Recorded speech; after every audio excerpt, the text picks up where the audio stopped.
In terms of martial arts, karate is the biggest sport in the world. Everyone practices karate. But when it comes to network TV and it being a popular sport, there's some gap where it falls. Karate Combat is a full-contact karate league which brings karate back and makes karate cool again. I think it creates a whole new genre of entertainment. In Olympic karate, it's a point fighting league.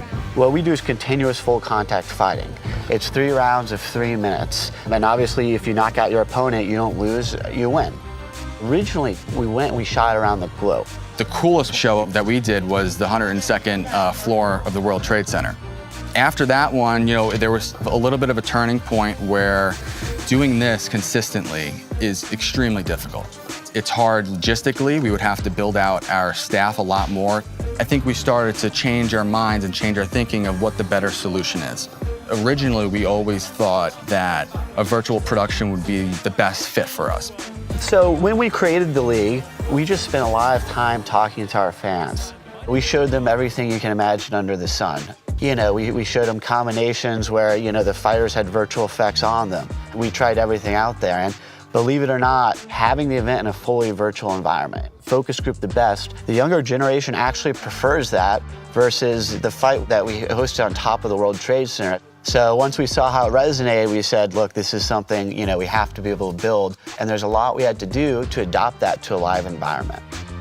The biggest pieces are camera tracking. We need to know what direction, the orientation of all of our cameras at once. The other major piece is obviously having a real-time rendering engine. The first 3 episodes, we used the Unreal Engine as previs, and we realized how good it was. We're like, this thing really works. Now, from a director standpoint, a producer standpoint, it tremendously helps having, real-time backgrounds built out in super high quality with real fighters that are actually fighting. While we're shooting, we can see with the previews, we can see what we're gonna see after post-production. And with the Unreal Engine being the clear leader in the field, we needed a VFX house that was familiar with that. And we ended up going with Real Effects because we thought they were clearly ahead of the competition. They are the ones building the environment, and once we have the footage of the fights, then next day it goes to their studios and they're putting the backgrounds on the fights. That's right, that's the Bars Root. My name's Layla and this is Josh Palmer. The first episode we had Scrap Punk, which was like a Mad Max scene, and then we had Neo Tokyo.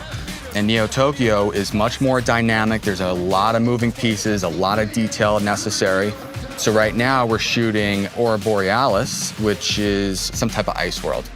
Our first season is on such an aggressive shooting schedule. We are shooting a number of events at once and then airing them a few weeks later. And during that time, we can add extra sponsors and we can make changes. So that's sort of what we're doing as our training environment up until we go live, which we plan to happen sometime next year. When we were beginning to think about this, we were just thinking, all right, what's the most efficient way to do this?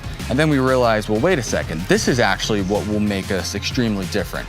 So I think we're an early test of the future of, a live sporting event.